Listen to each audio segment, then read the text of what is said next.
all kinds of workers, health workers, education workers, British Airways workers, workers in local authorities, are all now emboldened to say, hey, if you give me a pay offer, which is actually a pay cut with inflation at 10%, then you're asking me to be much poorer this year than I was last year.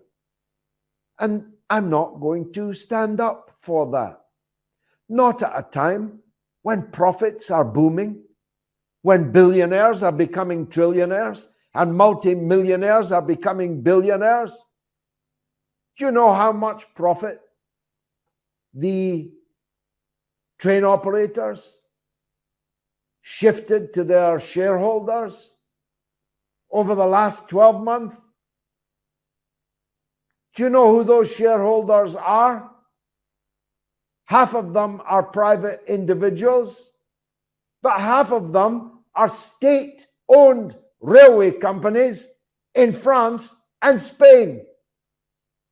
So the British traveller and the British rail worker is subsidizing the railways in France and in Spain. What madness is this?